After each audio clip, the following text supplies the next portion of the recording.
Good afternoon. Welcome to Afternoon Chat.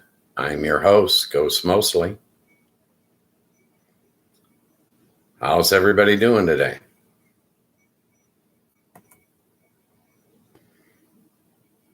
The chat is up and running. What's going on, people? What's on your mind? In light of yesterday's show, I did not watch the news this morning. I had to give myself a break. Okay. I got too fired up yesterday. I'm glad yesterday's show only got 3 views. Serves me right. Okay. It's all my fault. Hey, that's your proof I'm not AI.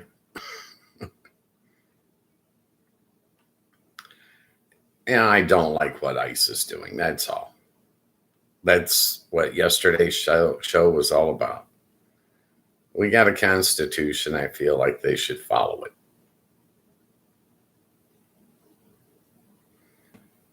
I see people doing horrible things to other people, and I don't like it. Human beings are human beings, and they need to be treated with respect and dignity, in my opinion. I mean, feel free to jump in the chat and disagree if you want. What do you guys want to talk about today? The fact that I don't have a script, that I don't have an agenda. Sorry. Not my style. It is Friday. I love Fridays. I might have a beer tonight. It's highly possible. Well, I'll probably, if Tom Grassi has a show tonight, Q&A, I'll probably have a beer. If Tom Grassi doesn't have a show, I'm probably going to go watch Tragedy Tales. I just saw Ryan's latest video, and it was good. It was people dying on live stream. As a live streamer, it had my attention. What can I tell you? Probably the most pathetic one was the girl that fell off a cliff and took 4 days to die. Yeah, that was horrible. As if the others were acceptable. None of them were good. Okay. That's Tragedy Tales. He puts it out there. He couldn't make it up. That stuff's just so disgusting. It has to be real.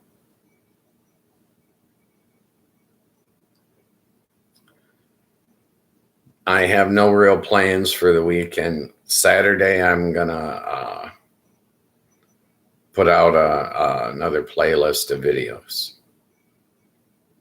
That's the plan.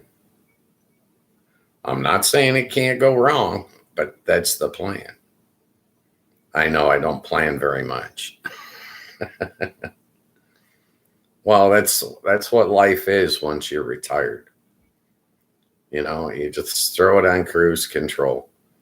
It was 8:00 at night yesterday before I found out what day of the week it was. Okay. That's my life. Okay. Boring. One day blends into the next, Don't worry. With any luck, you'll get old someday too. Okay.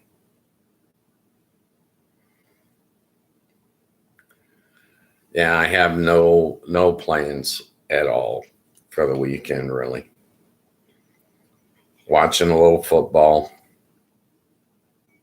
Yeah, the season's almost over. We're running out of games fast.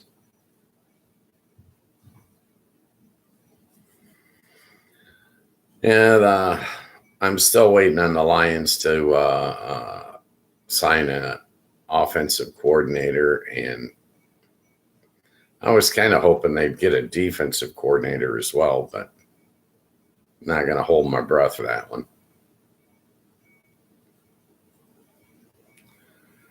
Oh, I like Lions football.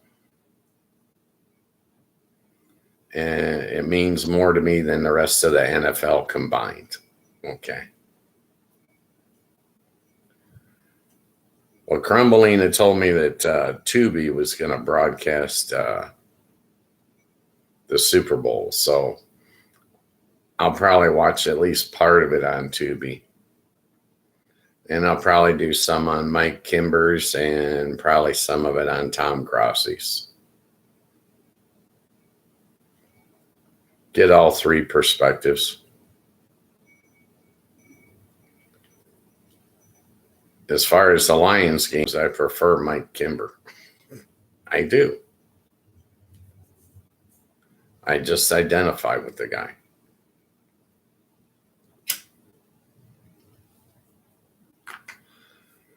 So, what's on your mind today? What do you guys want to discuss? Come up with a topic. Jump in here, say hi. If you want to be able to chat,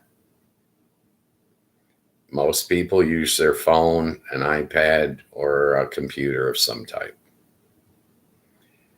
The Discord app is free from YouTube. And that enables you to be able to chat. I'm told some of the newer TVs can do it, but I haven't seen one of them yet. And I wouldn't recommend someone go out and buy a new piece of electronics based on this show. I mean, I'm not selling you nothing, and I'm not recommending you buy anything. So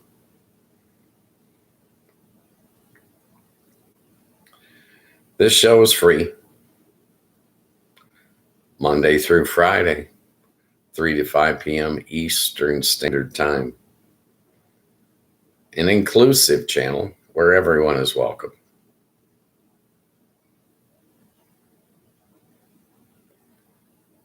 That's it.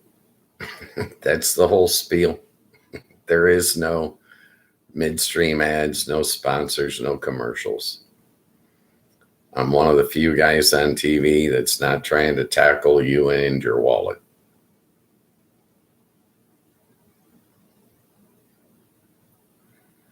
I don't care what we discuss today. I self-censored I did not watch any news this morning. I didn't want to know. Yesterday I was too stressed out.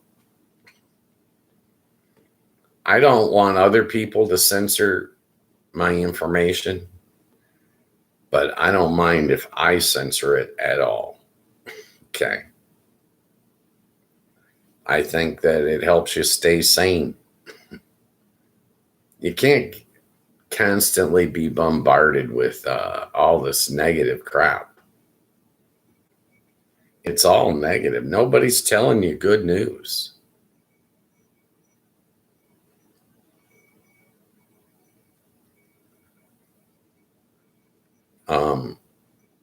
As far as what's going on in my life, Crumbleina got her car fixed.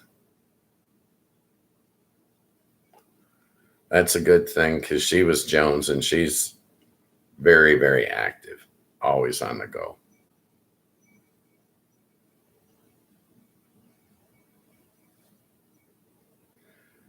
I am not active. I'm rarely on the go. I was busy earlier in life.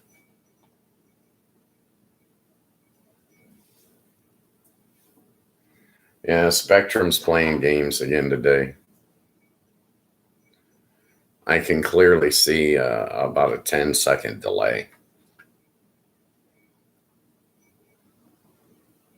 between my TV and my laptop. They're literally 6 foot apart. and there's a 10-second delay. It makes no sense. But that's Spectrum.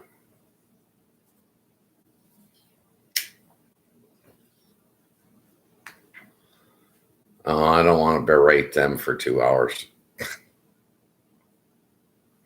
Show gets boring enough some days, just listening to me.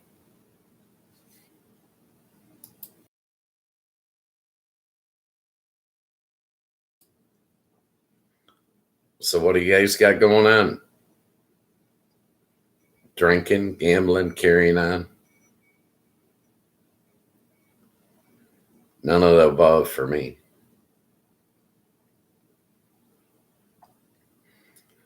Well, I'm going to shoot these videos tonight, tomorrow morning, and then post them probably tomorrow afternoon. I'm just going to create a whole new playlist.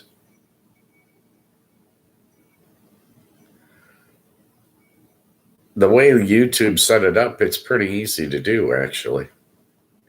It turned out to be easier than I thought it was going to be.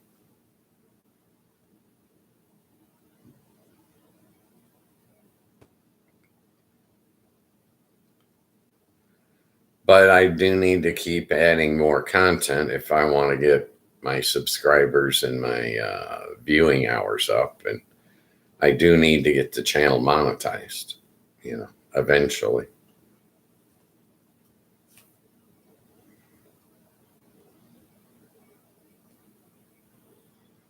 I was thinking about baking a cake tonight.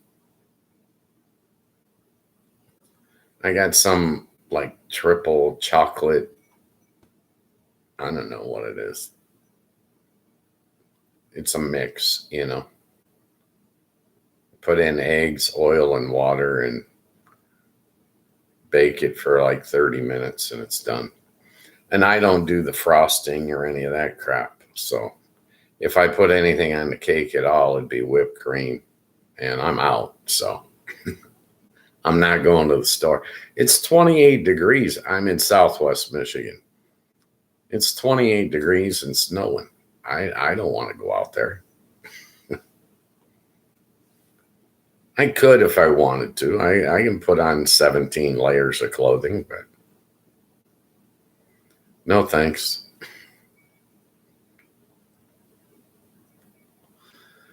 Well, I was thinking about making a cake so I can lay off the ice cream. I've been hitting ice cream hard. Right now, what am I in? Double Rocky Road or something like that.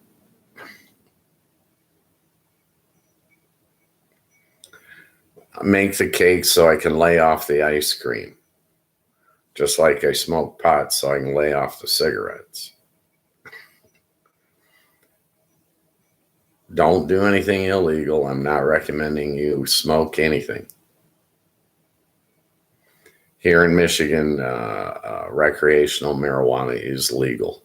As legal as it can be, I guess.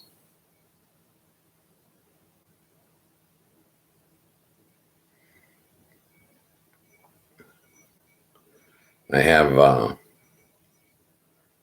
no real big meals planned this weekend. I was thinking I might just eat sandwiches. They don't dirty dishes.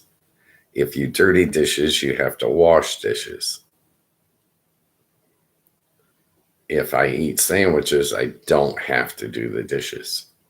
So that's the chore I hate the most around the house is doing dishes. It's never ending. I like good food, but I'm not willing to destroy the kitchen and have to spend an hour doing dishes. Last night, I popped my dishes off in about 7 minutes.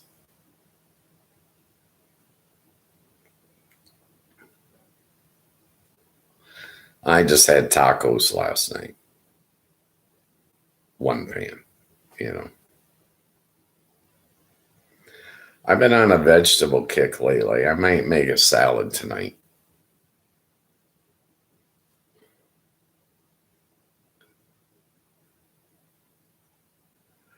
I have no real plans for the weekend. I was thinking about going out Monday and getting a pancake.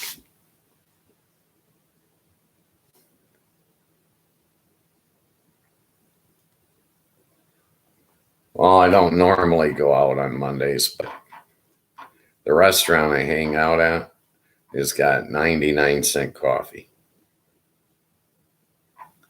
I can get that and a pancake, and it's like $4.78, the cheapest meal in town.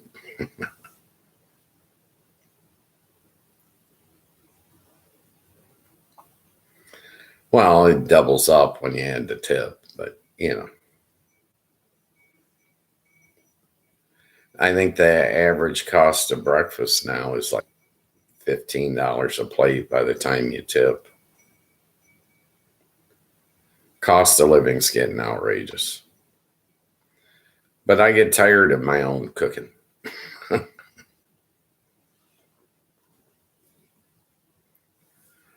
It might be a bachelor thing. I never minded cooking when I had kids around. That was a different story.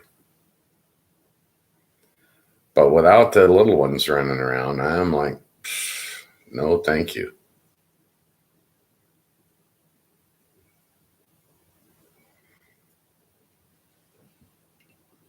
So, what do you guys got on your mind today? What do you want to talk about?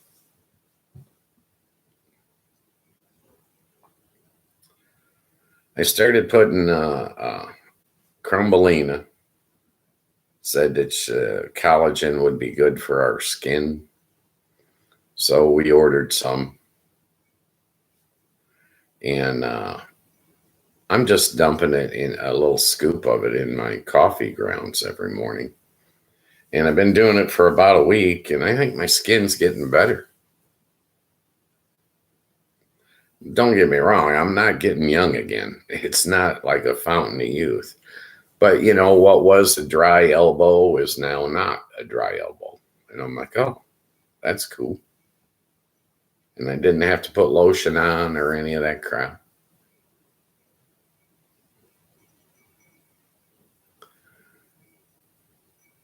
Well, when I was in the workforce, I used to take a lot better care of myself than I do nowadays. I Nowadays I have an attitude and I just don't care.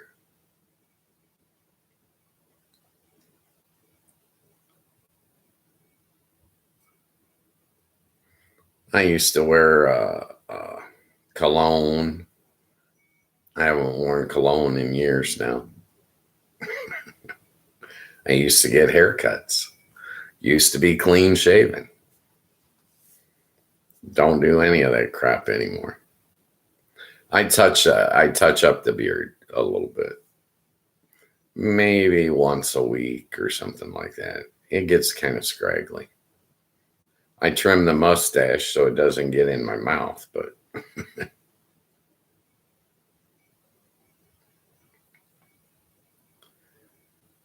I don't know. Whenever I see a guy with a mustache that's too long eating, he gets food in his mustache. And I'm like, that's gross. So I try to keep mine a little shorter.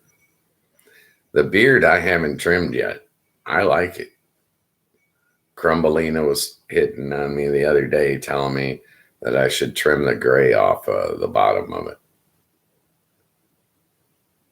I don't mind looking a little old. What do I care? That's part of this retirement attitude.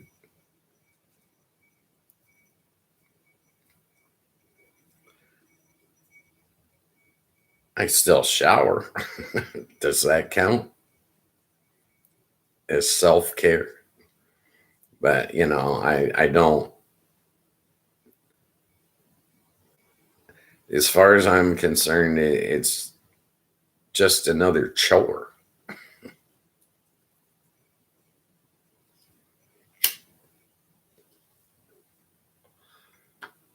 I did that stuff back in the day for work and for chasing women. I don't chase women anymore. No, I'm divorced 3 times. I'm not giving half my shit to anybody ever again. It's it's not good for me. I see nothing wrong with being married multiple times if that's what it takes you to find happiness. Personal opinion. I mean, feel free to jump in and disagree.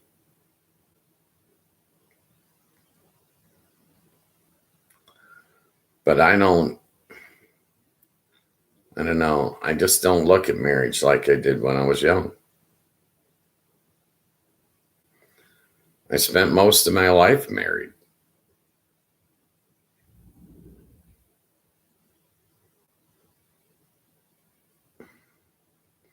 I kind of like being single. It's not as much work, it's easier.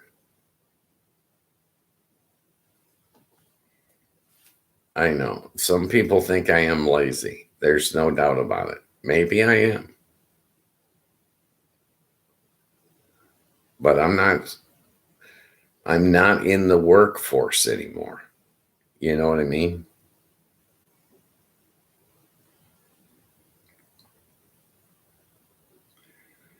I used to wear a suit and tie every day when I got into management in the casino industry.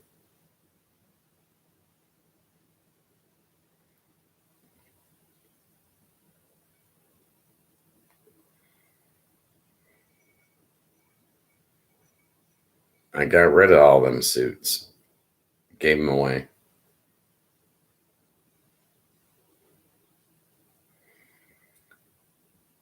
I don't need all that stuff. Not anymore. Nowadays, if I'm going out in the winter, I wear long johns, flannel shirts, blue jeans, a hoodie, and a winter coat, both. Multiple layers. I'm not active enough to stay warm otherwise.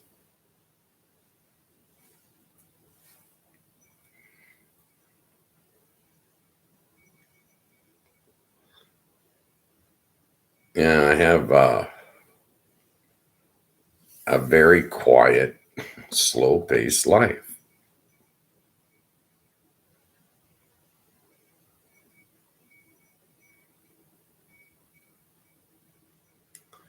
I spend, I don't know, maybe most of my time watching the news.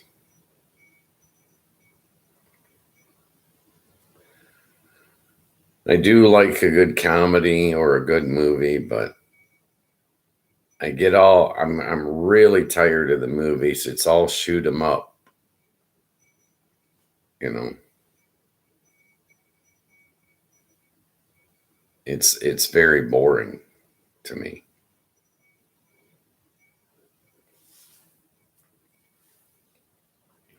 I watch Dairy Girls now. I'm almost done. I got like 2 episodes that I haven't seen or something. And then I watch Tragedy Tales.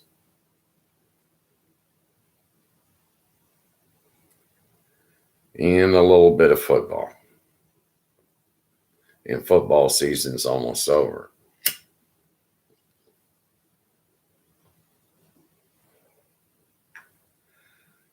Well, with football season, there won't be anything happening from, the Super Bowl until the draft. So I'll probably watch more movies or something like that. But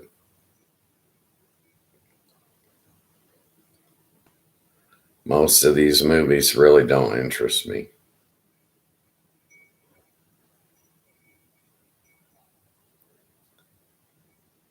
Well, the plot of them is all the same.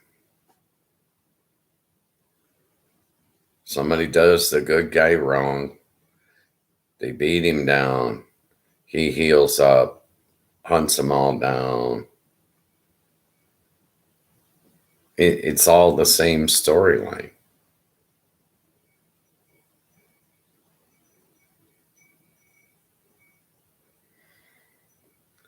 I don't know. I was thinking like writing a movie.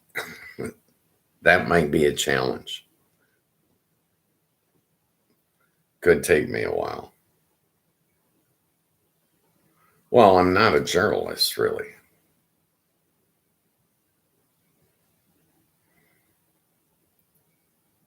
Most of my time, when I write, most of my time is spent editing.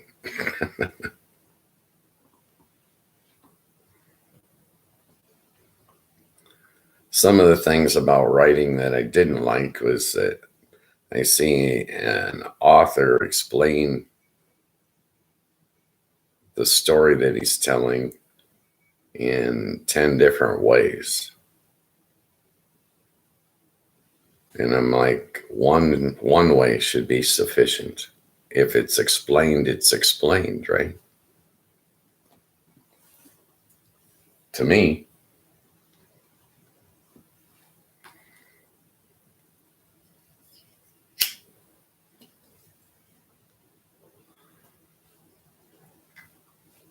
And I don't have anything really going on.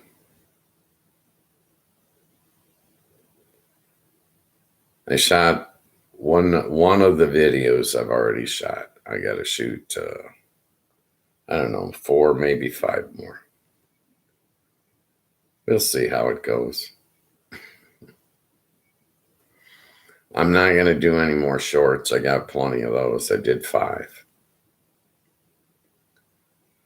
The one I did shoot was 1 minute 16 seconds. Well, YouTube had something on my page that said longer shorts. So I think the longest short I did was 30 seconds. So I doubled that, you know.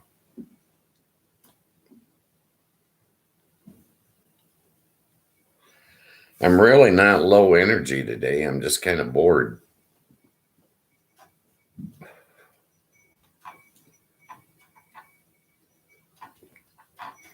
Well, I don't really have any particular thing on my mind. I didn't watch the news.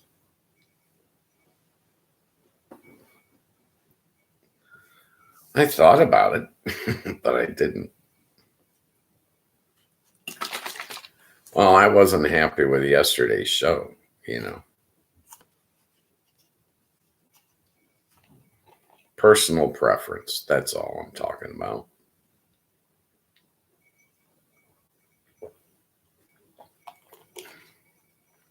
Yeah, I'm on schedule today. I'm drinking my Gatorade. Staying out of trouble.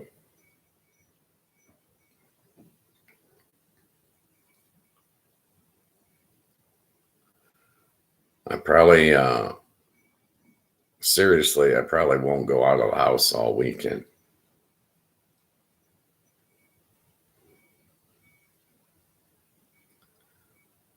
Maybe Crumbelina come over, but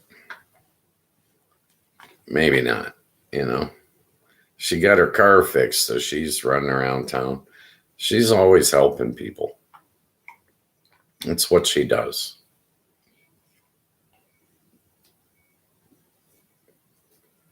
And I know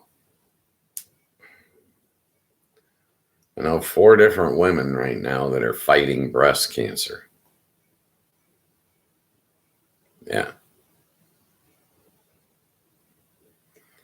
Hey, Dave, welcome back. What kind of trouble you in?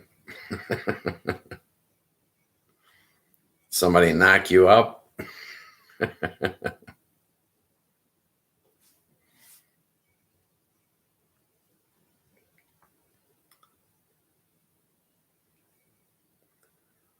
I'm just cruising.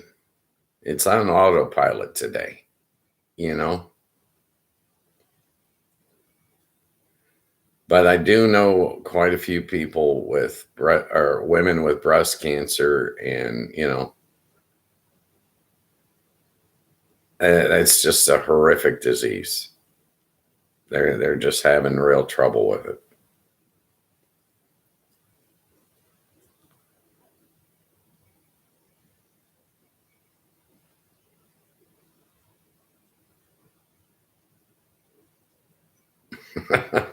Trouble and fun. As long as you keep them separate, don't have fun while you're getting in trouble. Okay. Figure out a way to have fun when you're getting out of trouble, right? Yeah. It's horrible watching people go through this chemo, and it's not good. As I understand it, all cancer is an abnormal cellular growth. And the chemotherapy kills cells, but I think it can kill and damage good cells as well as the bad ones that it's trying to kill.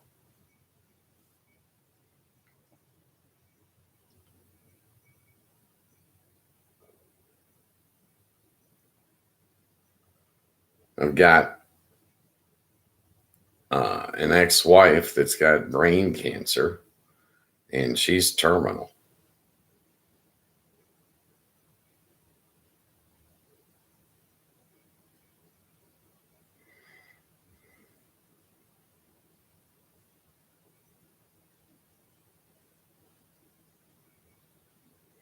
Oh, that's brutal.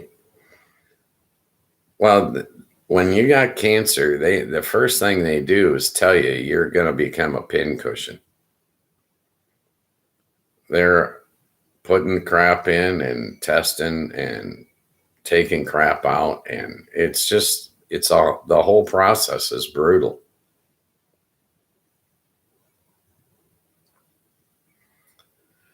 I used to work with a guy that had prostate cancer. He had 3 different surgeries over the course of like 5 years. Super nice guy. Oh, super nice. And a good dealer. He made a lot of tips. When he went out on medical leave, my income dropped noticeably.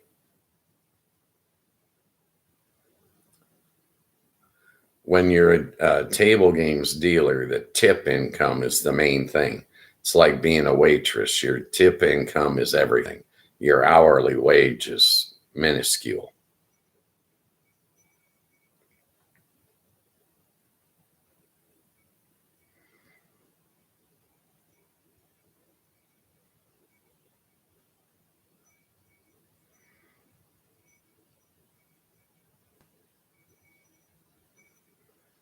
Well, this is a discussion that I had with Crumbelina the other day. And she said if she gets diagnosed something like that, she's not going through the chemo.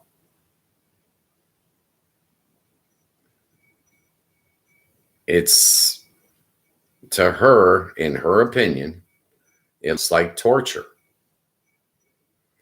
And I can't argue that. You know what I mean? We all have to make our own call, you know, and it's what you feel comfortable with. I don't know if you remember that Dr. Kevorkian. I don't know, maybe it was 20 years ago. He was assisting people with suicide, and a large percentage of our society wanted to lock him up for it.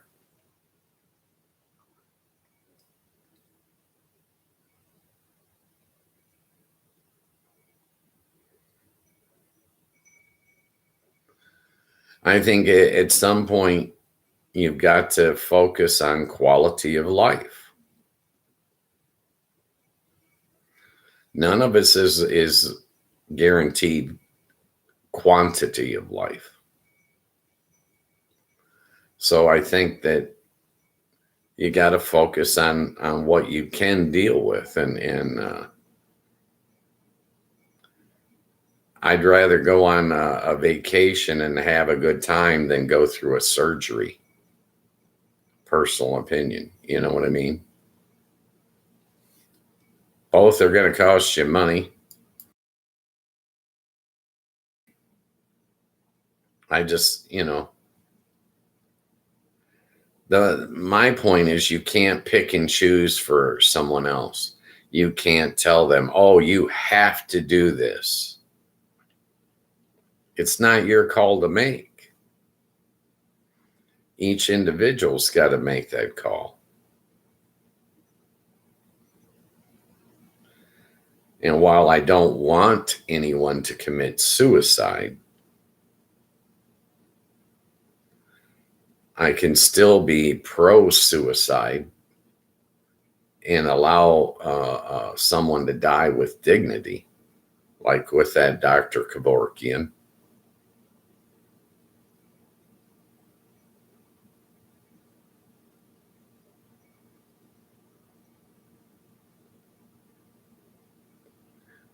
Yeah, I understand completely what he's saying. Enjoy the time you got left.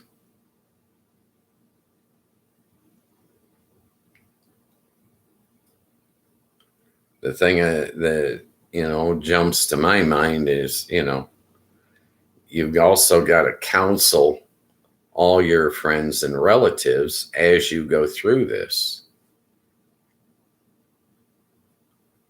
I watched my mother go through it. She had lung cancer, and cancer basically starves your body. It was horrible. But in the 2 years that she had while she was fighting it, we talked on the phone every week, and we had her come out to Vegas a number of times.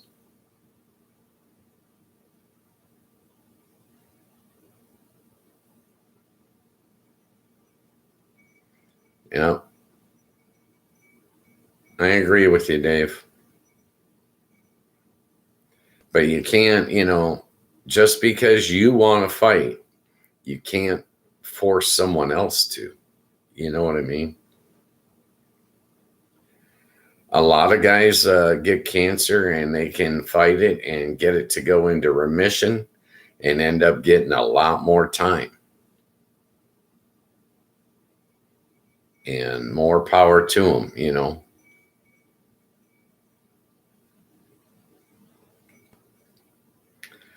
I haven't really thought about, that kind of a thing for myself, but I have told both my sons, when I'm gone, just cremate me and put my ashes in the nearest dumpster and get on with your life.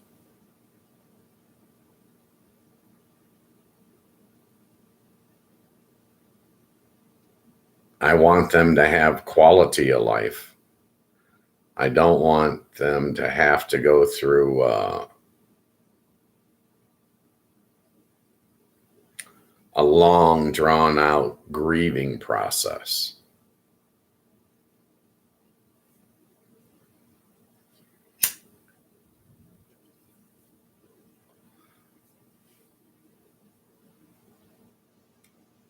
But I need to have quality of life. I can't be in a hospital or something like that for any length of time. Well, I'm a smoker. You can't smoke in a hospital. So being in a hospital for me is torture.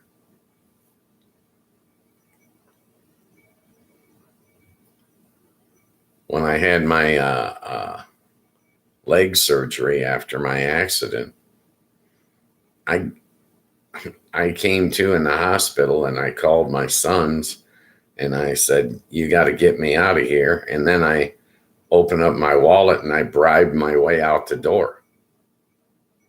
I'm good. I'm good. Let me go.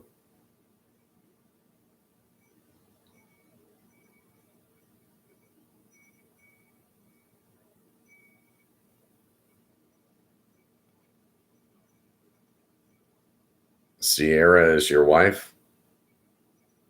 Beautiful name. I would agree. I would much rather, if they said you got a month left to live or something, I think I would rather go up and pitch a tent up at the Continental Divide.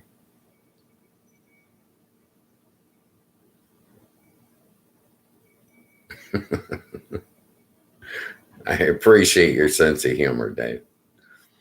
But yeah, I would much rather go up and spend time at the Continental Divide where I feel closer to God, closer to nature. I can fish, I can hunt. You know what I mean? I spent a lot of my time in the outdoors when I was younger. And I saw some beautiful sights.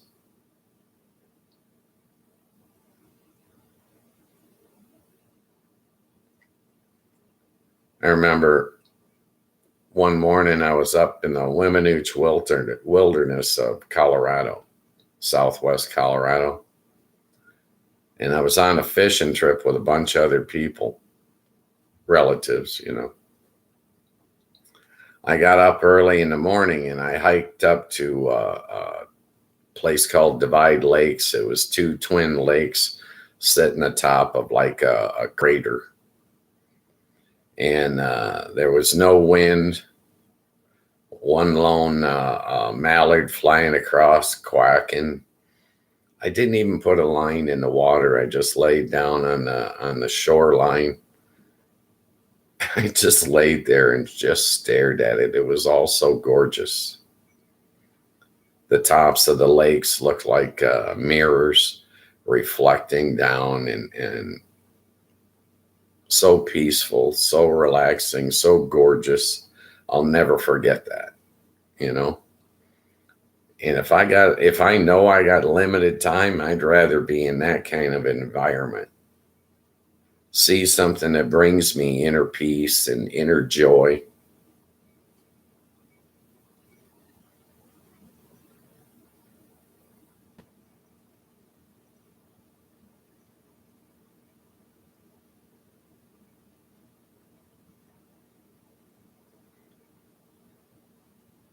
Yeah, I can identify. When I was 26, I was smoking 3 packs a day. I smoke about 2 packs a day now.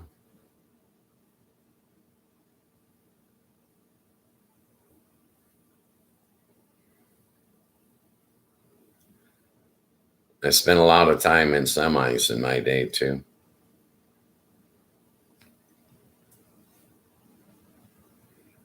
Some of those are a real nice ride. Some of them are a real pain in the ass. If you got a decent truck, I'm telling you, those hours on the road put a wear and tear on your body. They do take a physical toll.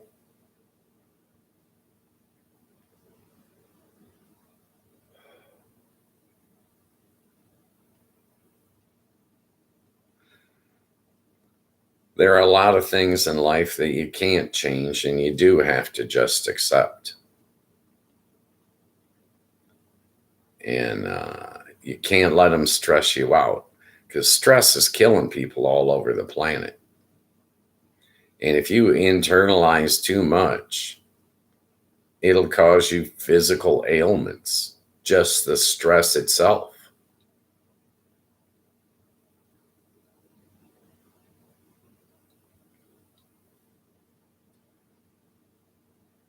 I liked some things about trucking, but there were other things that I disliked. I liked pulling into a town and unloading and having, the night to drink, party, meet people, then crash, get some rest, and head back or pick up another load the next day.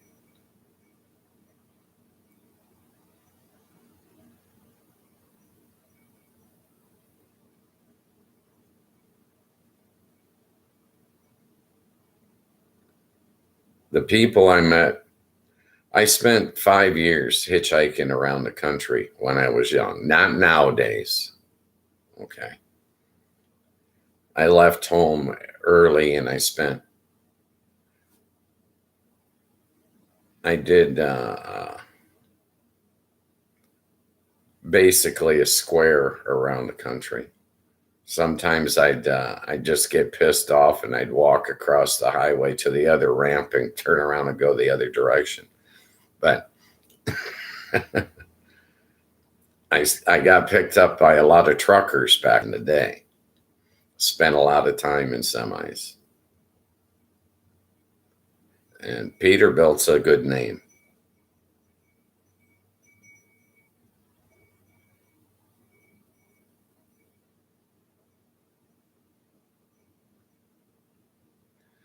Well, as long as you don't put yourself at risk.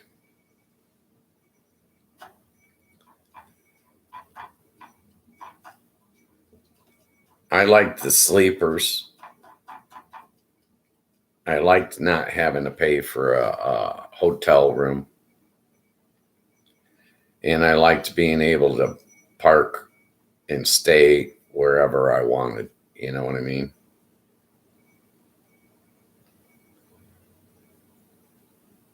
But the part that used to stress me out was, the gearbox when you pull off the highway and you get into town. It's friggin' work. On the highway, when you get it up to gear, you're good. Life is a dream. But every time you got to pull into a town, it becomes work.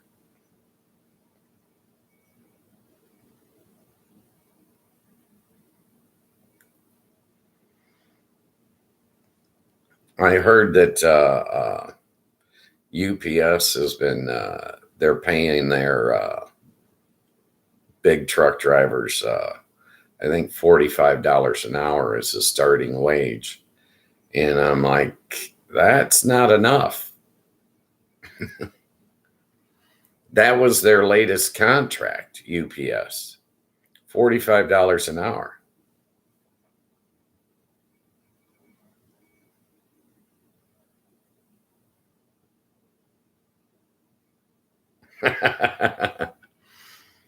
Found a shortcut and skipped a few scales. No big deal. Yeah. I went through the Appalachians one night.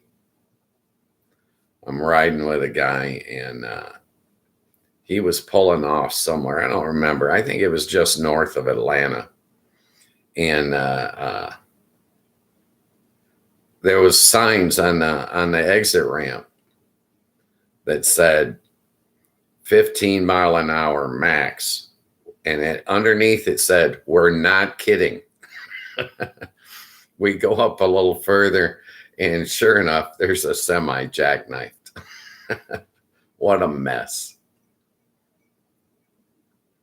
Fortunately, I was never in a big rig in an accident. We had pulled over a few times to assist people that had been in accidents.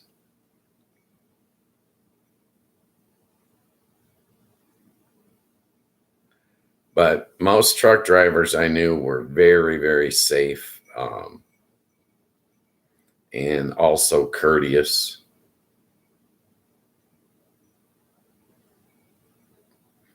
I never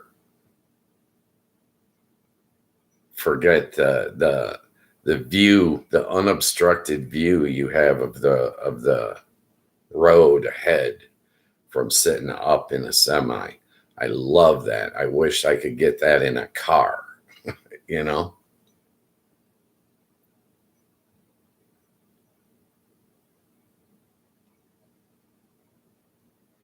Yeah, they are beautiful during the day. But some of them nights it's pitch dark out there and you don't get to see any of it, you know?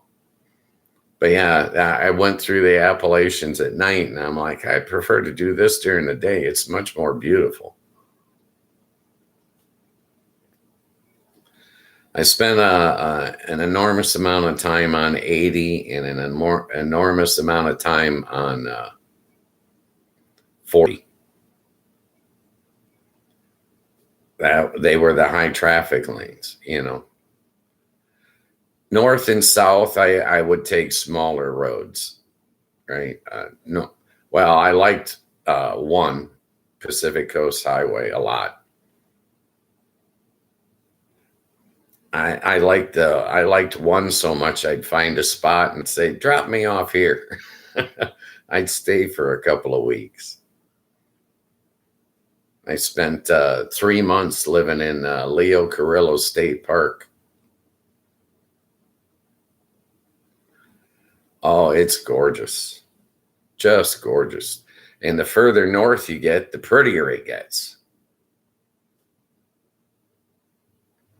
But I lived I spent a summer on a nude beach, Zuma Beach, and I stayed a mile up the road at Leo Carrillo State Park. I pitched a tent in there. I stayed the whole summer. I saved like $6,000 or something. I was selling beer down on the nude beach. I'd get up in the morning, load the cooler with ice and beer, and I'd go down to the beach and stay all day selling the beer for $1 a can. That was back mid to late 70s. I was young.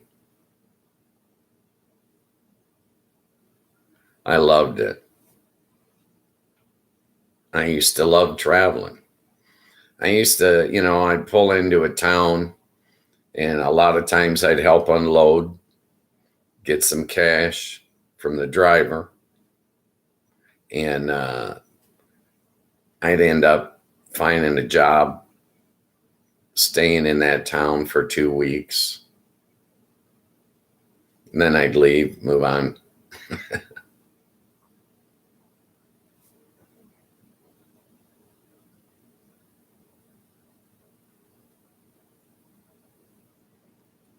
Yeah. Beach life. When I look at the power of an ocean, just the raw power, I feel like I'm sitting shoulder to shoulder with God. I'm like, man, does it get any better than this?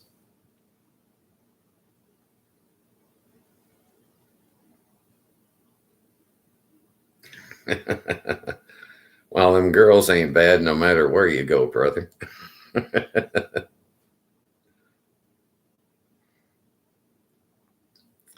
As far as the beach girls, I preferred the ones in St. Petersburg on the Gulf side. They just they seem to be freer. You know what I mean?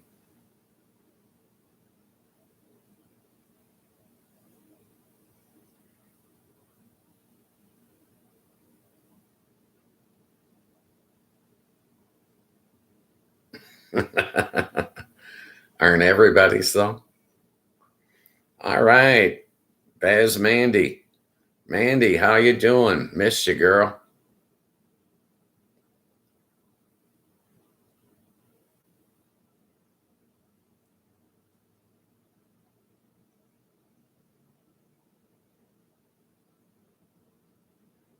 Mandy's perpetually single. She's been in 7 long-term relationships, and they just keep ending.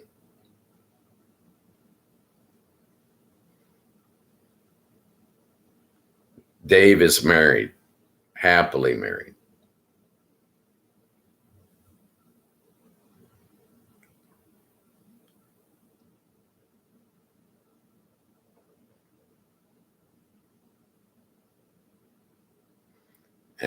Dave, just so you know, Mandy's got double D's. Only one D in her screen name, but she's got double D's.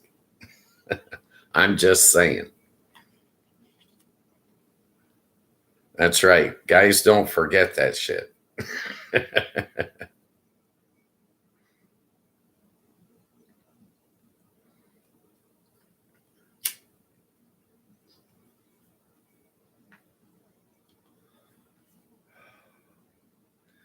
I'm glad you're back with us, Mandy.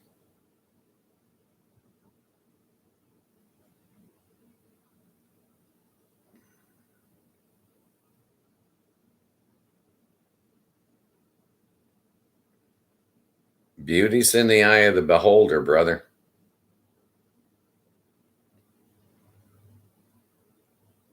One man's B is another man's D.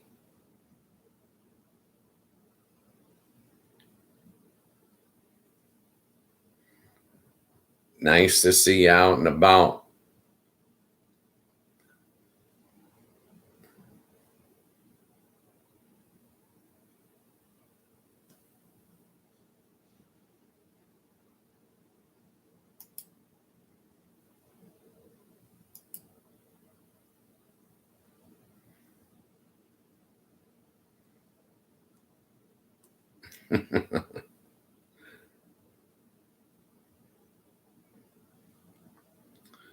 How many years you been driving, Dave?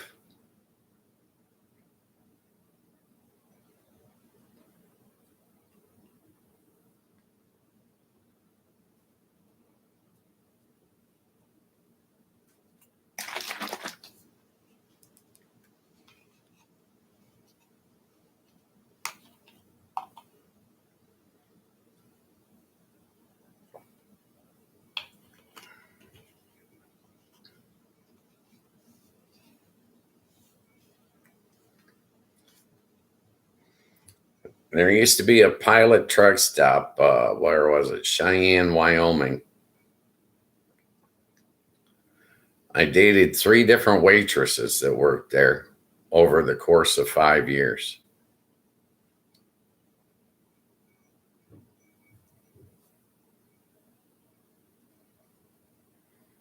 Nice.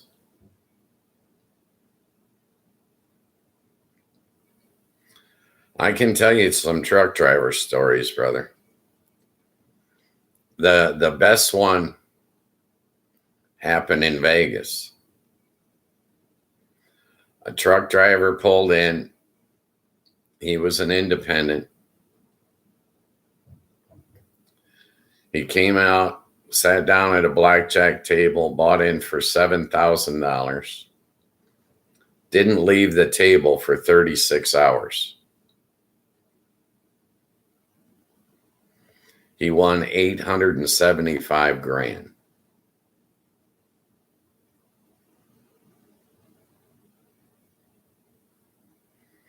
No, we do have to follow community guidelines. Okay. We can only tell the G rated stories.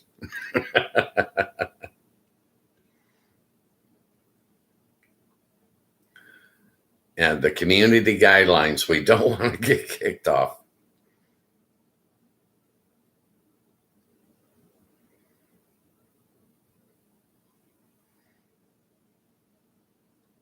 But I'm telling you, that Pilot truck stop in Cheyenne, Wyoming, I dated 3 different waitresses over a 5-year period.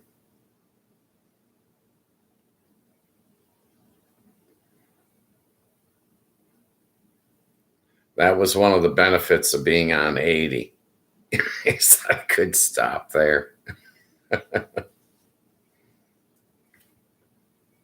I spent 2-3 days at a whack there, you know.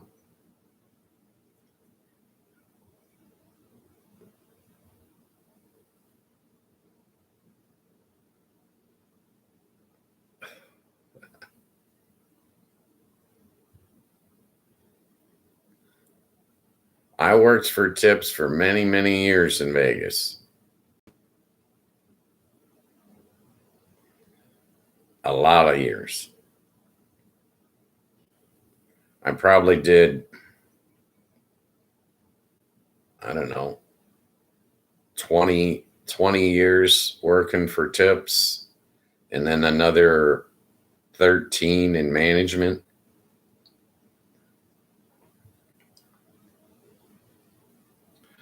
I liked working for tips, but I'm a sociable kind of guy. I like to talk to people.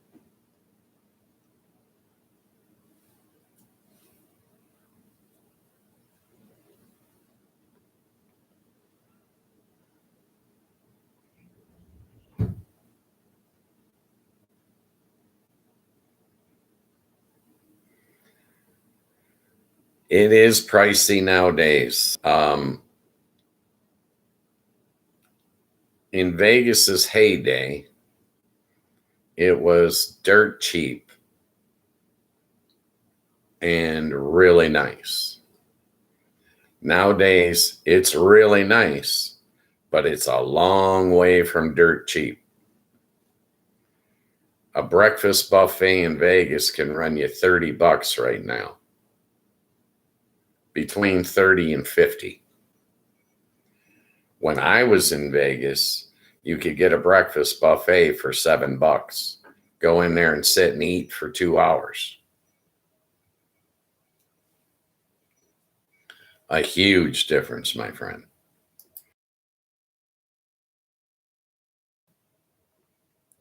When I was in Vegas, you could get steak and lobster for $8, $9, $10. It ain't that way anymore. I think a hotel room in Vegas is going to run you at least $150 a night now.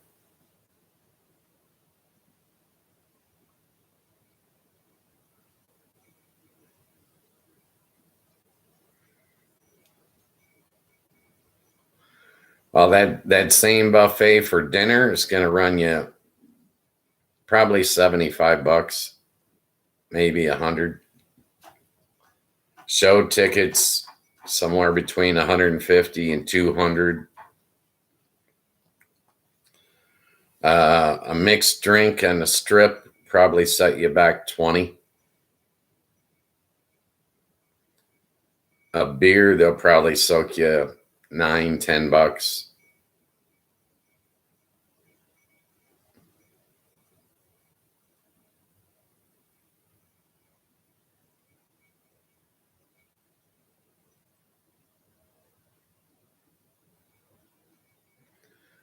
Even the Mickey D's are going to be priced higher in Vegas. When you're on the strip, they crank the prices up. Believe me, whenever you get, it's called a tourist corridor. If you're in Vegas and you're in the tourist corridor, you're going to pay top dollar for everything. If you get outside of the tourist corridor, you can get a little bit better prices. Now, it's like gas prices. On the highway, they're higher than they are in the city, right? Same thing.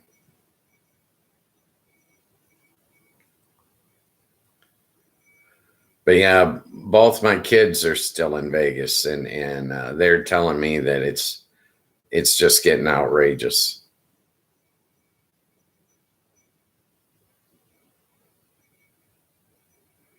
I've been gone from there about 10 years now.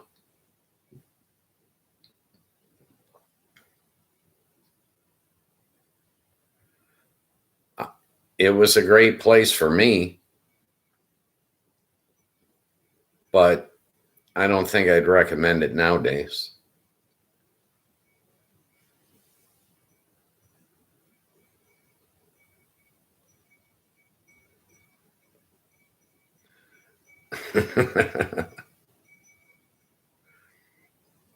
It's not really Sin City. It's just a relaxed set of morals. They have morals, but not the same ones you got in Tennessee.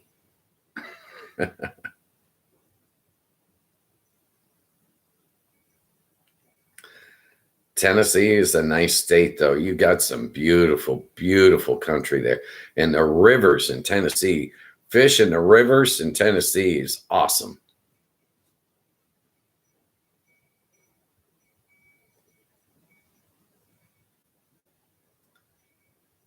Yeah. It's beautiful country there. So I traveled the continental United States enough to know that some of the states flat as a pancake.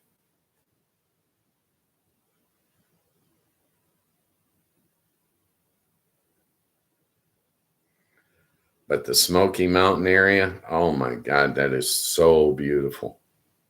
Just so beautiful. I always thought that someday I might try hiking that Appalachian Trail. I thought that I'm crippled now, so it's not on the bucket list anymore. But I thought that for many years that would be an ideal way to spend a summer. Just spend the summer just hiking the Appalachian Trail.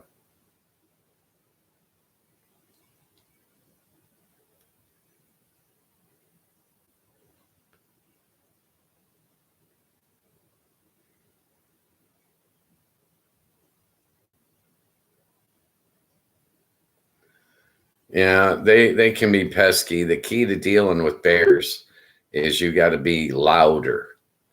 The louder you are, the less you're going to see them. Plain and simple. So when you're in camp, you turn on a radio. They ain't coming around. But yeah, they can get curious sometimes. When I was camping in Colorado, we used to have to put all of our food up in the tree every night. We'd pull it down during the day, but we had to put it up high at night, at least 20 foot off the ground.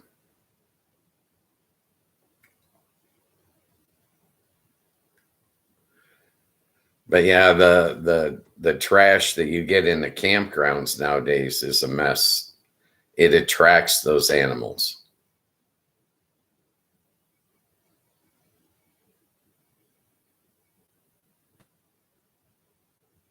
Yeah.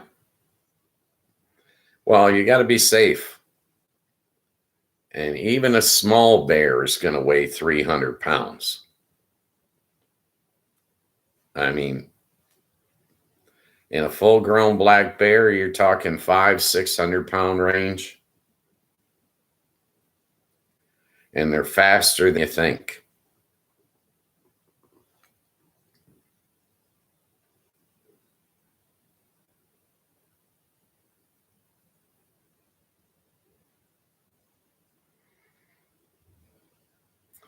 We used to always take a bear gun for the camp.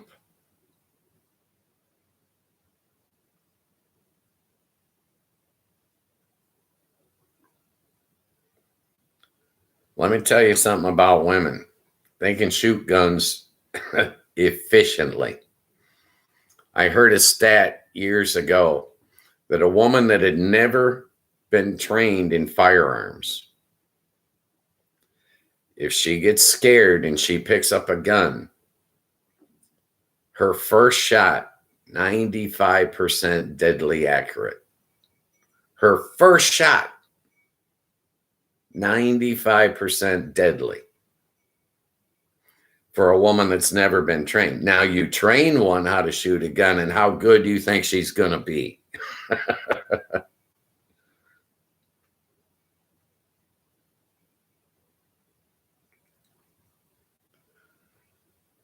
Yeah, I seen women that can hunt and fish with the best of them. Believe me. We got women up here in Michigan you don't want to mess with.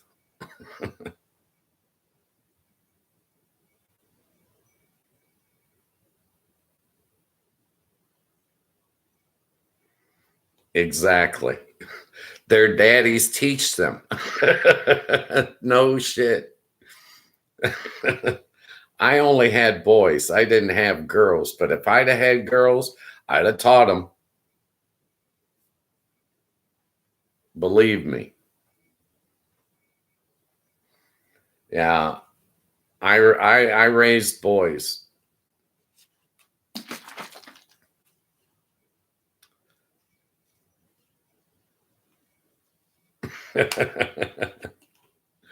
Nope. Happy wife, happy life, brother.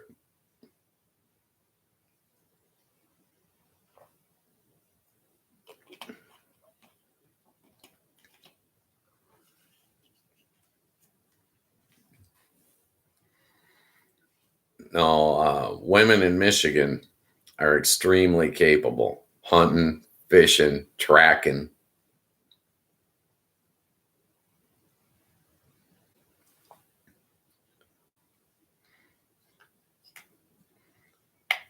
Yeah, a lot of people don't realize it, but a woman is very, very capable.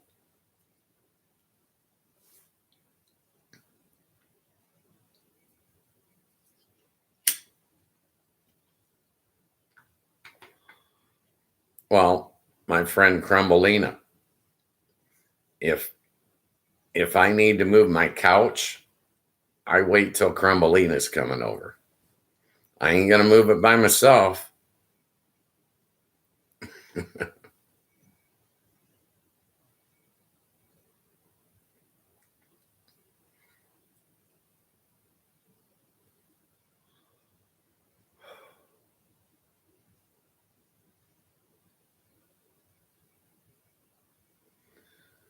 Yeah, I spent most of my life married,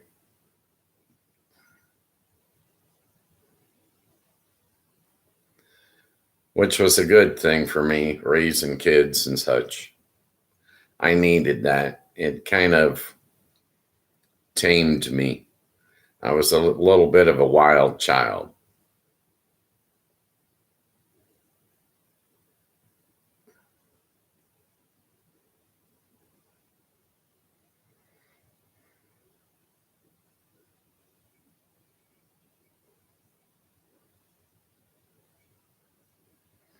Oh, yeah.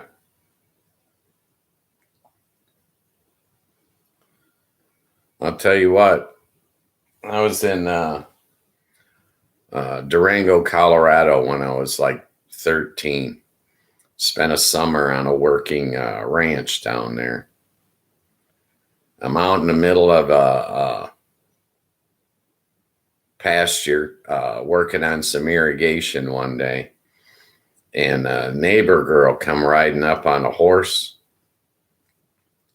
I'm telling you, she was so sexy. Oh, and I was 13. I was in the throes of puberty. Woman made an impression on me. She was extremely capable. Extremely capable.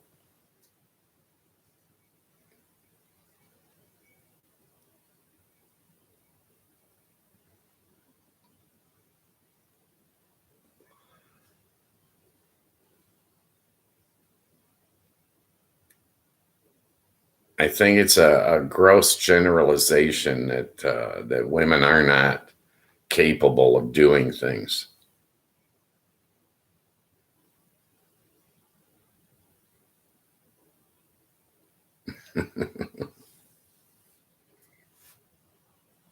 Yep. I don't know. There was just something so striking about that girl. She rode up. She's on a horse. Her name was Celia. I remember it. Extremely attractive. She was probably a couple of years older than me. She was probably 15.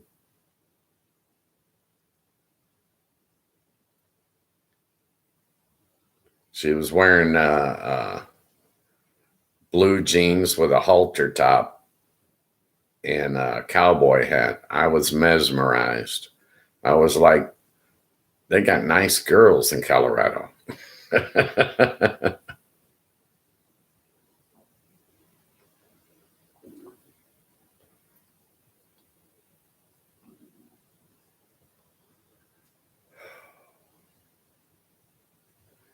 Yeah. I used to spend a lot of vacation time in Colorado. It was just so beautiful. Those 14,000-foot peaks, I loved them. It was a lot of work walking up them. But I'm telling you, when you get that into nature, you're close to God, brother.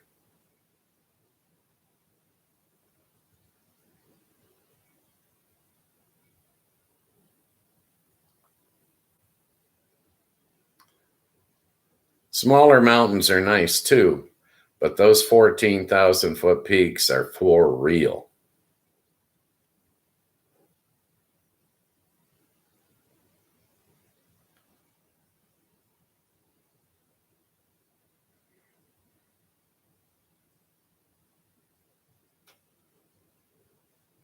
Yep. And their game out there, oh my God. The elk are huge. A rack that spans 6 foot wide on an animal that weighs 900 pounds and can run 40 miles an hour uphill.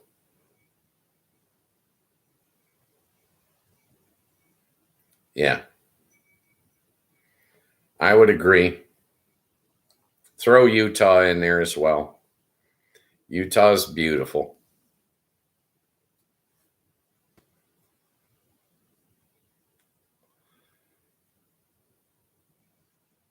Wyoming,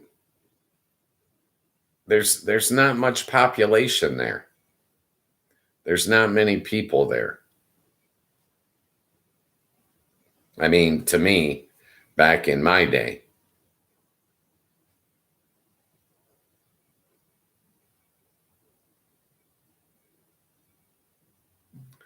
Yeah. Northern California is it's interesting. Okay, it's got some wilderness area that's nice, but it's also got some cities that are pretty nice too.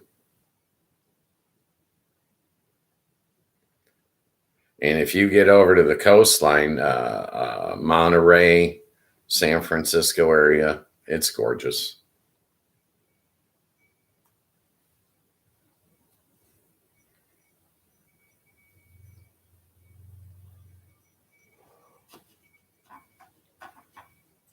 Some states I found literally boring. Kansas.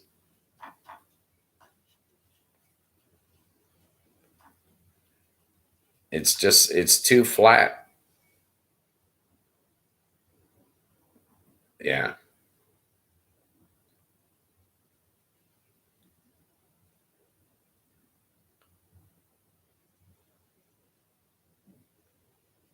Yeah. And I got to tell you about Kansas. I didn't like fishing the Platte River.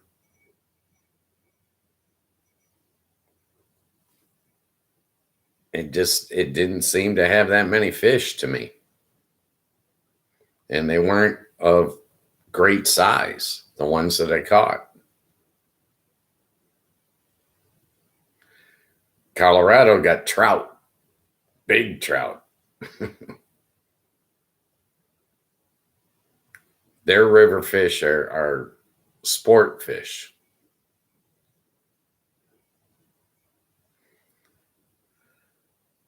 In Iowa, I was always amazed. Every time I went through Iowa, I was amazed at the amount of corn that they planted in that state.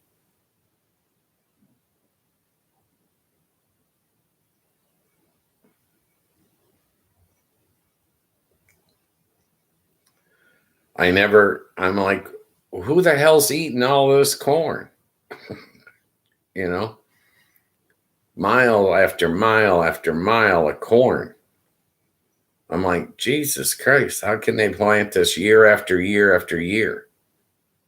Don't they have to change the crops up once in a while to let the soil recover?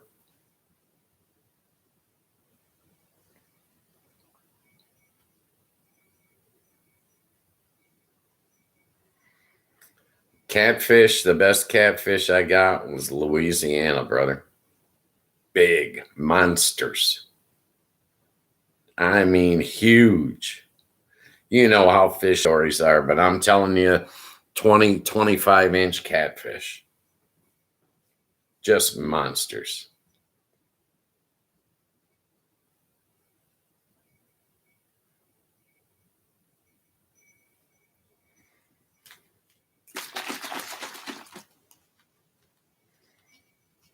You ever get down to New Orleans down there?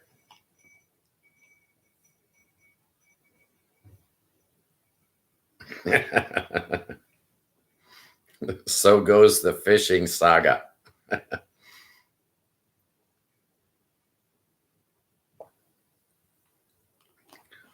I liked it down in the New Orleans area. The people were cool. very laid back. And their food had some spice to it. They had the darkest coffee I ever had in my life down there. They put that chicory in it.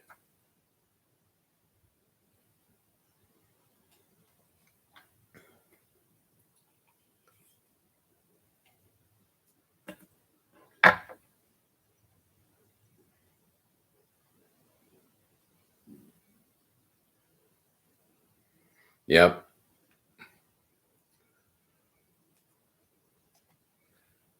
Oh, I can fillet a fish in about 3 minutes.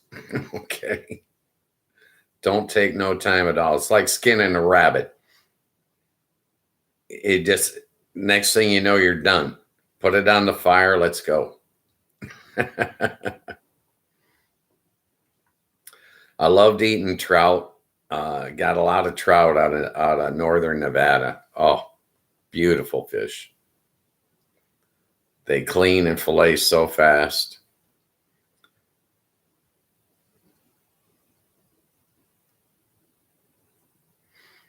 We used to wrap the fish in foil and put sliced up oranges in there and butter and garlic.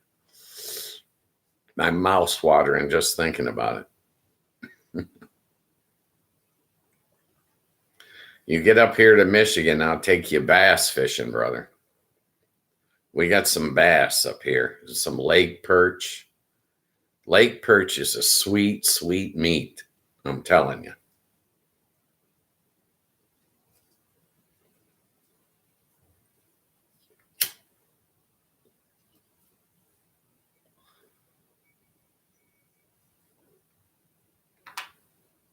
Now, I spent a great portion of my life fishing. I don't have to catch anything to have a good time when I'm fishing. I want to catch things, but I don't have to have a good time.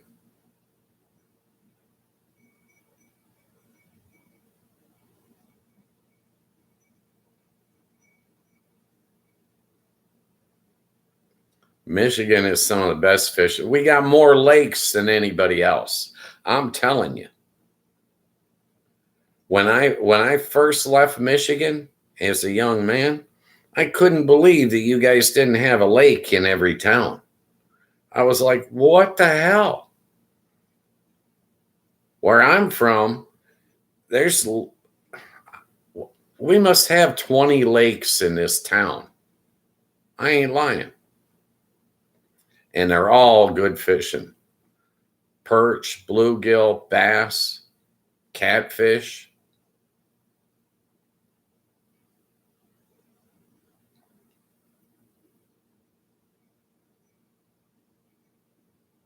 Yeah. I'll tell you what, I've never found as good a fishing anywhere as I do in Michigan. And I fished everywhere. As far as I'm concerned, Michigan is the land of lakes.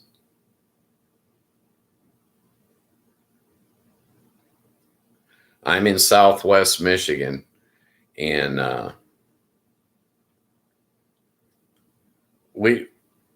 you don't even need to get to the lake. You can just fish the stream that's feeding into the lake. And right offshore, you can catch anything you want. Everywhere. I used to limit out when I was ice fishing in Michigan. Okay. Limit out. And you could catch, back in those days, you could catch 50 bluegill. You go home, you clean them all up, throw them in the freezer, and you eat fish for a month.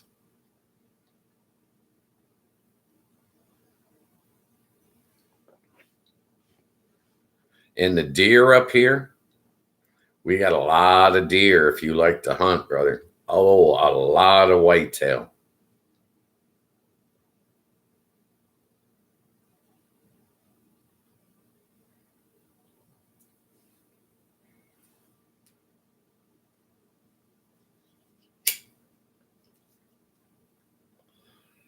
The DNR up here,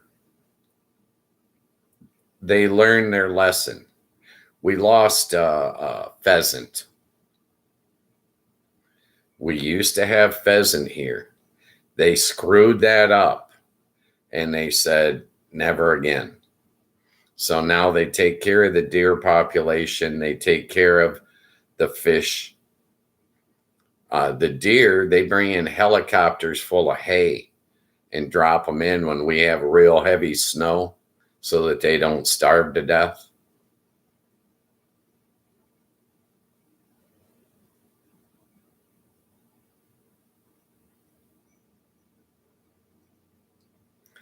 The problem that you have up here with hunting is it's so popular now, you really need private land. You can't go out on the public land because there's a hunter every 50 feet.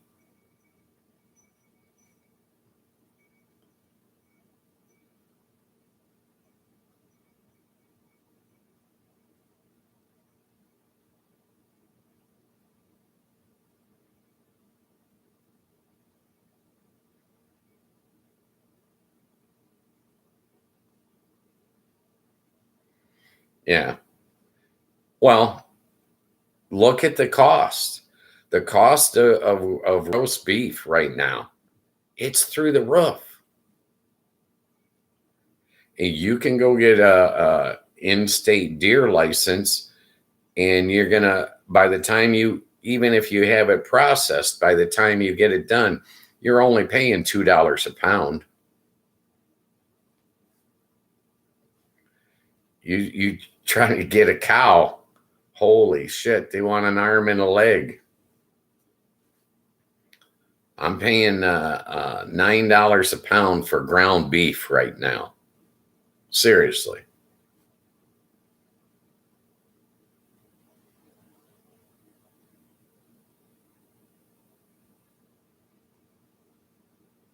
No doubt. No doubt, my brother.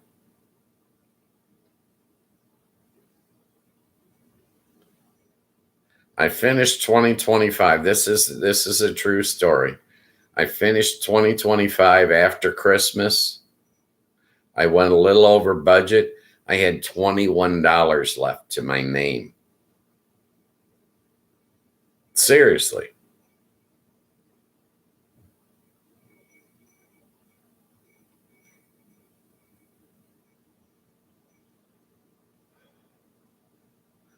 The cost of living is just through the roof.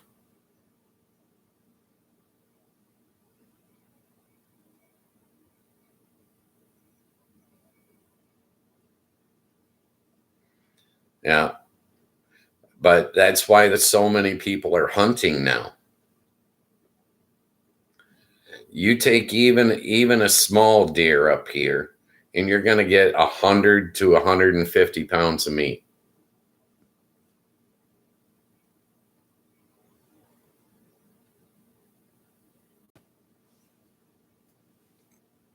You get a big buck, you can get 200 pounds of meat.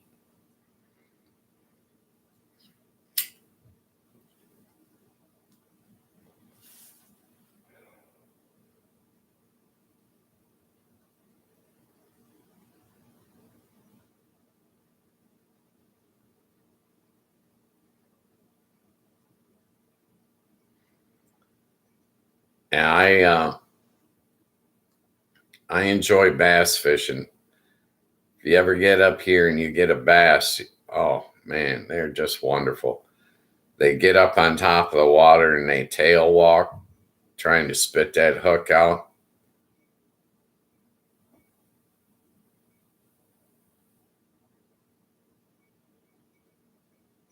Yeah.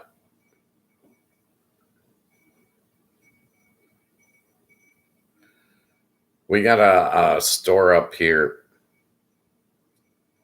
It's called Harding's Market. 4 times a year they have a big sale where you buy 2 and you get 3 free. That's when we load up on our canned goods, our dry goods. Load up on it on those sales.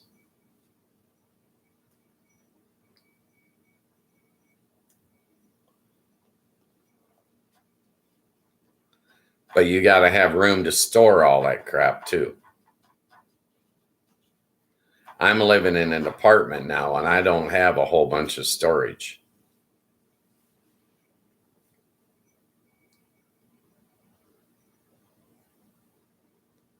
Crumbelina was over here last night bragging. She went to Sam's and got toilet paper. She bought 36 rolls of toilet paper. It cost her $25. But you got to have room to store 36 rolls of toilet paper. I don't have that kind of room.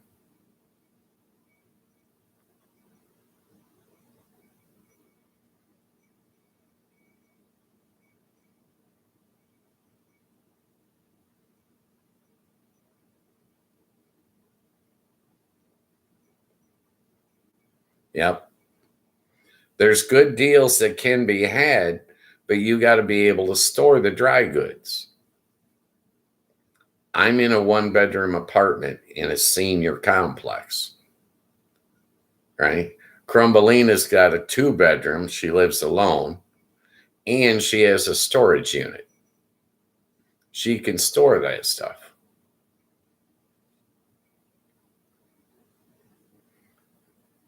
And I am familiar with Cass Lake, my brother. I am familiar. Yes. I haven't been there in probably 35, 40 years, but I remember it.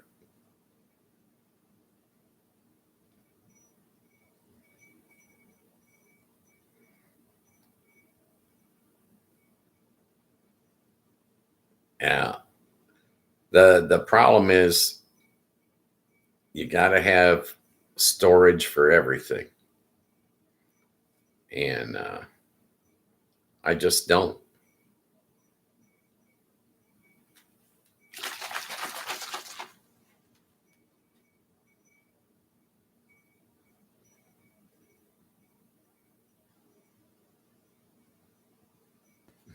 Yeah. Your brother does he live on the lake itself?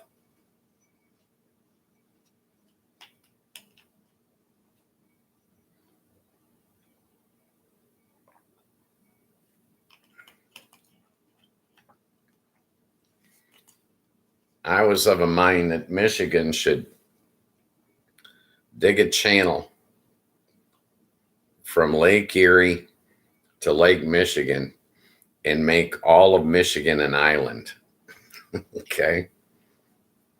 You ought to be able to cruise around the whole thing in a boat.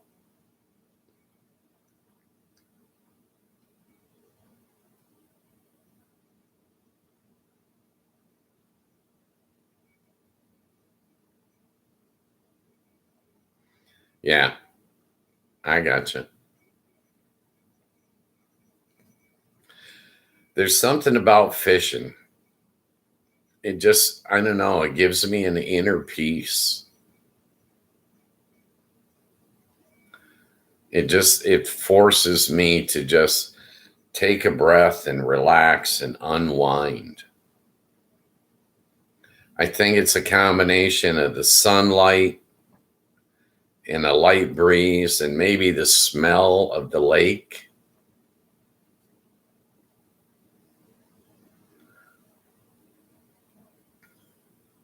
I can lose track of time and literally sit there all day. I got a nephew that's got 2 ponds and the creek. The creek is full of bass, perch, and bluegill. I take from the creek and put them in his pond.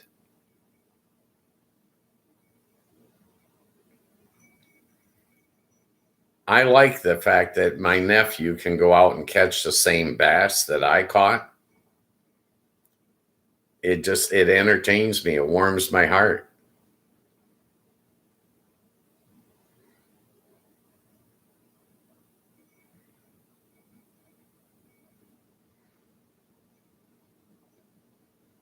Yeah, I agree with 100% of that.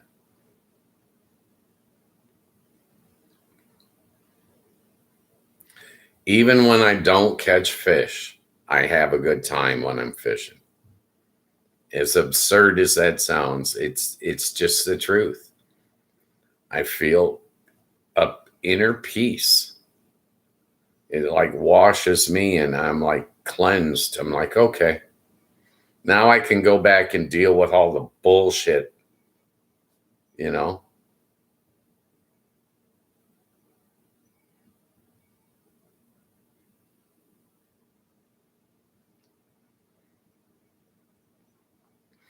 I'm very selective in my fishing nowadays, though. I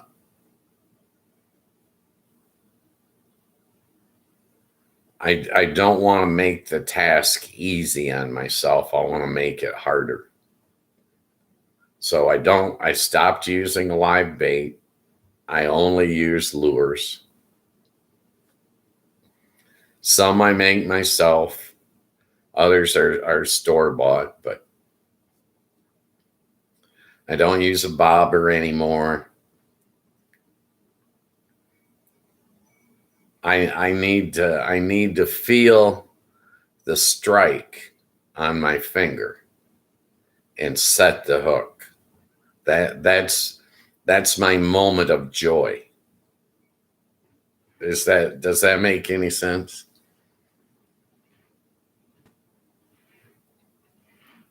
My father uses a 16-foot cane pole and he'll put 2 or 3 rigs on it. It's hilarious. And he can catch 2 or 3 fish at a time. 16-foot telescoping cane.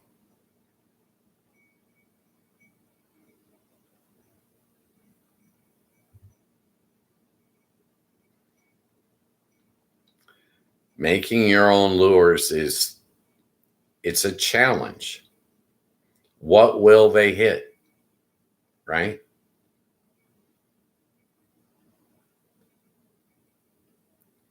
Anybody can stick a line with a night crawler on there and pull out fish after fish, right? Make your own lure, cut it to size, tie it on, throw it out there with no bobber, bring it in, jig it a couple of times, trail it against the current, see what hits. Feel the hit, set the hook, and enjoy. Oh, I love those.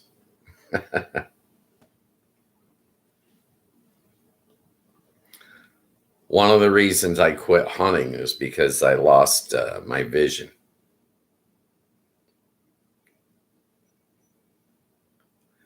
I loved shooting a gun when I was a crack shot,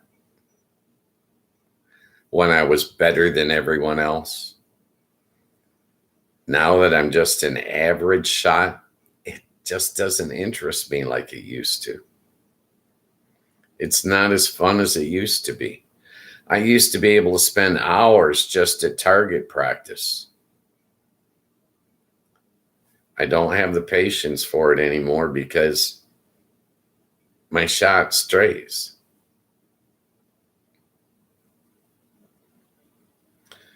It was the same thing with archery. When I was good, I loved it. When my abilities started to tail off, it's just not as fun as it used to be.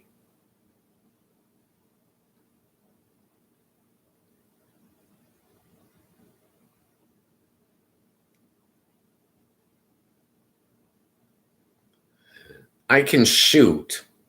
I could still hit a target. I could still hit a deer. But I can't do, a full clip in one hole like I used to. My hand's not as steady.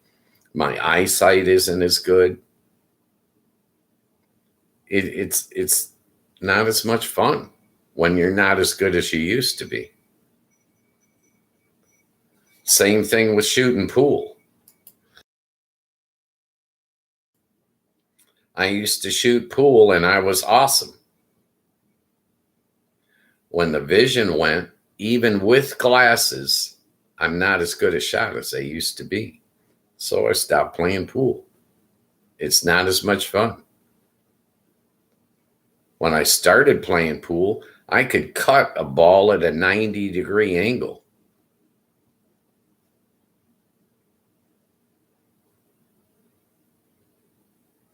Yes, it does, brother. You're young enough, it ain't going to bother you yet. You got years. Don't worry. You got a couple of decades left, brother. But I'm telling you, about the time you turn 50, it's not going to be the same.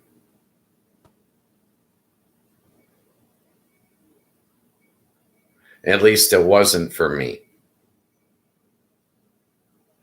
A lot of guys still go out there every year. I used to hunt rabbit and partridge and pheasant and duck and deer.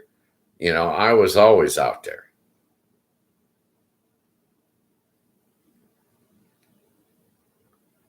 I used to have to carry a skinning knife in the glove box of my car in case I hit a rabbit.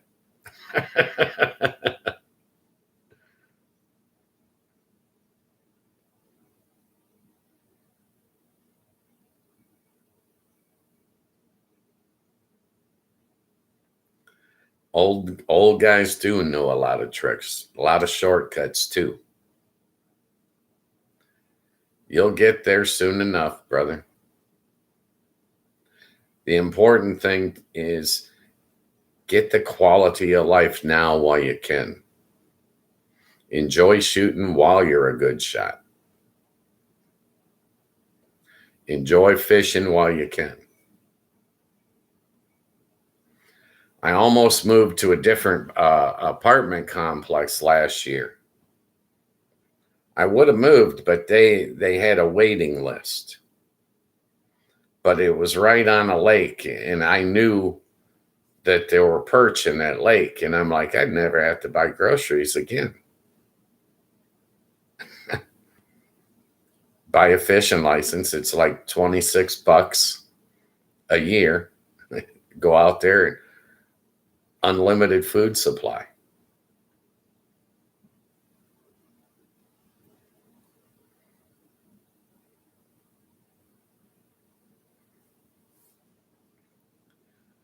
Yeah. My philosophy is I'm glad I did so much stuff while I was young, because now physically I cannot do the same activities. I can't swim in the ocean anymore. I'm not strong enough. Fact. I can't walk up a 14,000-foot mountain anymore. I can't walk. I'm not strong enough. Can't do it.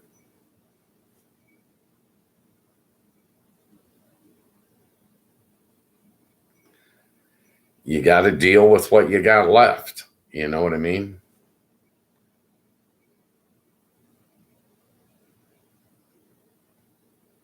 Oh, I'll never lose my grit. Ever. That's what Michigan's made of. But I used to swim in the ocean all the damn time. I loved it.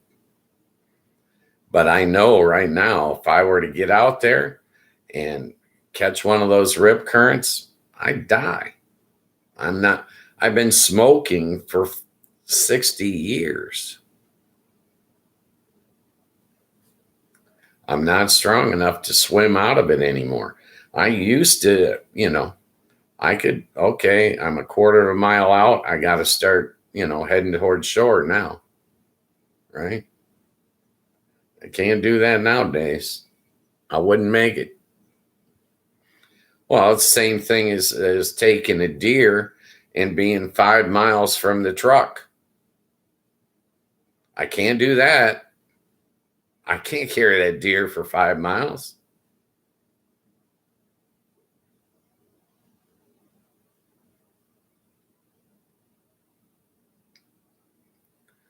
Now, swimming in the ocean is a lot harder than you think.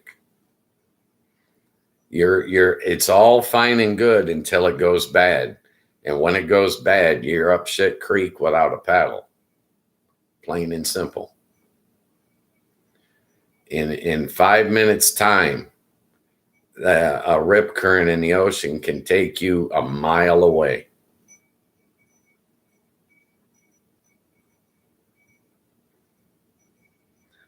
You think you're moving, you think you're making ground, but you're not. You're still swimming, but you ain't going anywhere. I'd have to have a boogie board with me or some type of device.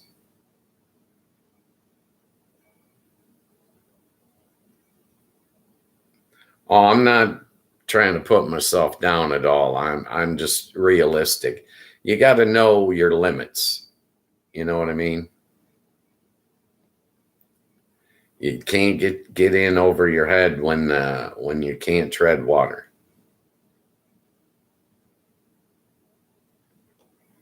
Personal opinion.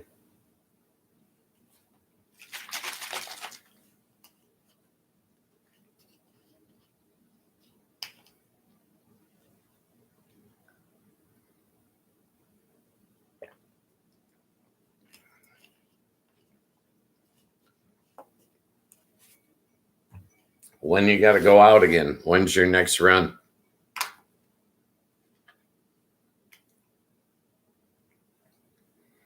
You home for the weekend?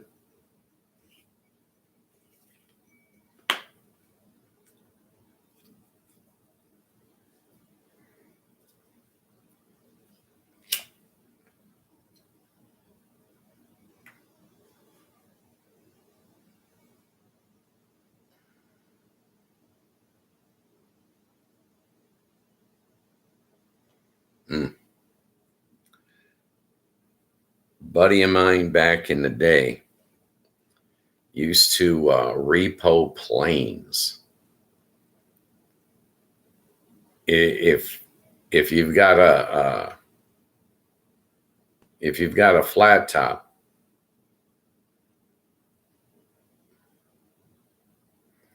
he made some serious money repoing planes. He'd pick them up all the way or all over the country, and he'd run them down to Florida.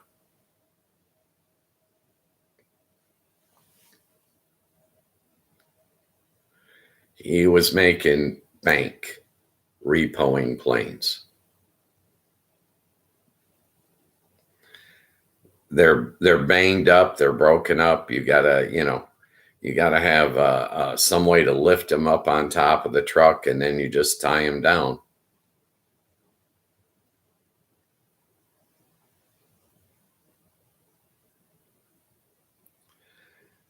And I was always of a mind you could probably do that with boats as well.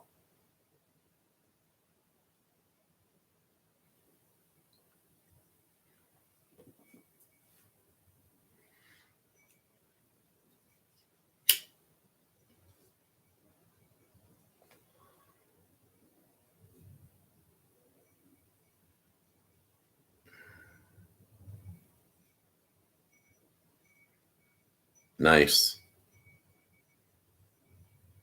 Pick your spots in that spot.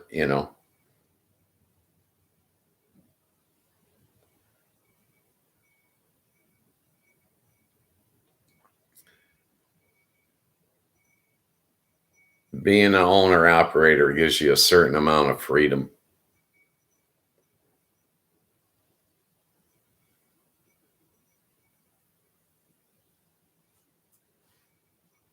You mostly running north and south, or are you going east and west?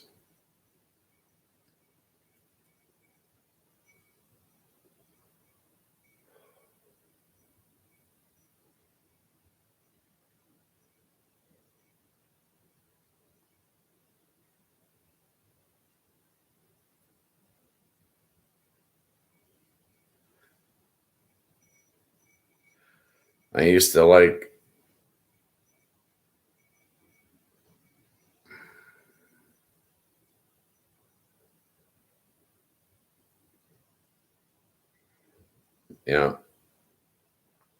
east and west. 40 was my lifeline, man. I'm telling you.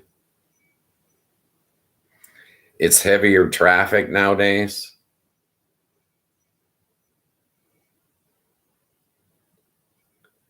Less traffic up on 80, but when you get to the east, you're talking about toll roads. And, toll roads suck, my opinion.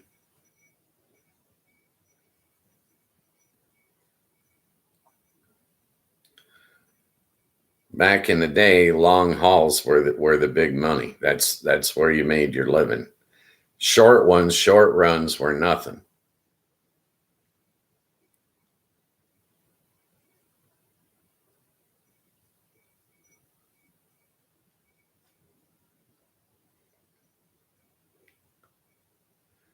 Every once in a while, when I was hitchhiking around, I used to just up and change direction. And it was generally out of Cheyenne, Wyoming, that truck stop. I would just flat out change direction and shoot down 25 down to 40.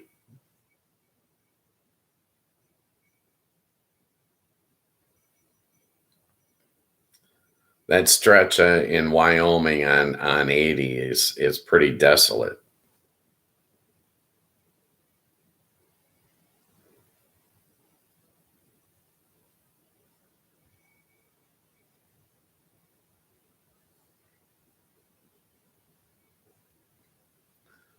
Well, it doesn't necessarily have to be 6 months.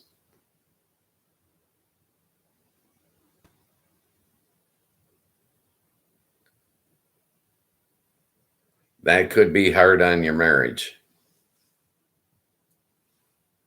when you get older. Not now.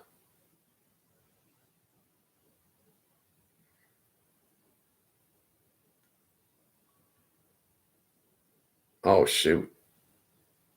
We're running out of time, Dave. Gosh, I love talking to you, brother.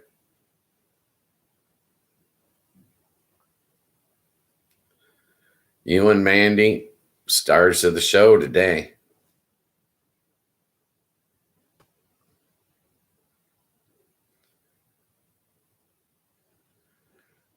There was so much money in that airplane repo. I think you ought to look into it, though, Dave.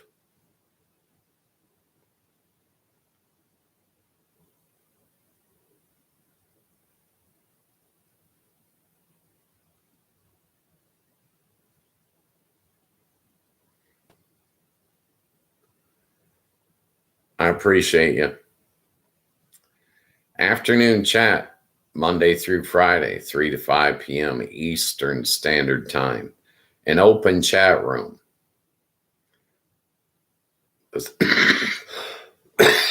Excuse me. The stars of the show are the people that get in and chat. They determine what we talk about. There's no script. There's no set topic. The only rules are simple. Don't piss off YouTube. Follow the community guidelines, and we're golden.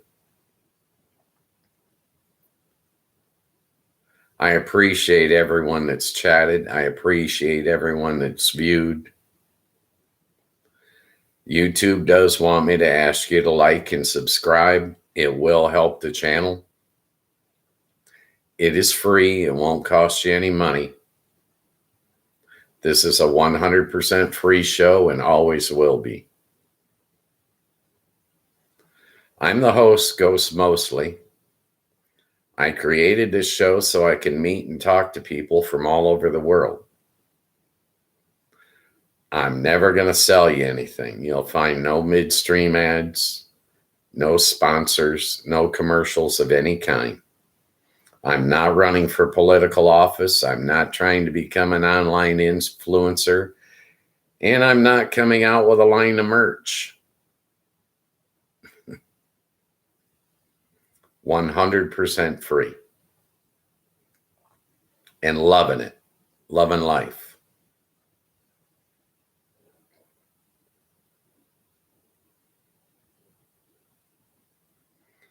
Yes, it does. Since I've started this, I've gotten subscribers in 8 different countries around the world.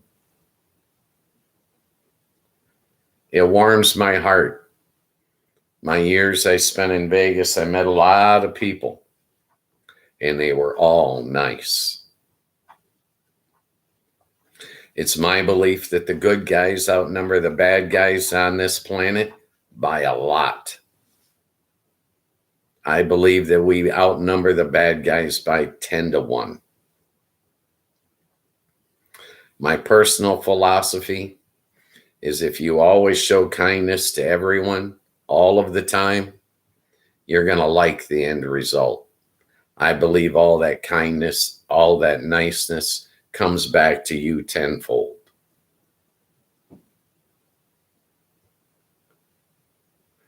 It's the weekend. I won't be back until Monday. I do want to tell you people, be safe, be happy, find some joy in your life.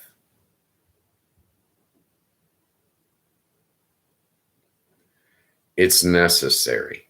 This will keep you sane, okay? You watch TV and you think it's all doom and gloom and there's a bad guy on every corner with an AR-15. It's not true. They're trying to scare you, to manipulate you, to control you. Ignore them. Turn them off. Give yourself some peace of mind. Most people are good people. Most people will respond to kindness with kindness. That being said, have a great weekend. I'll see you guys Monday at 3 Eastern.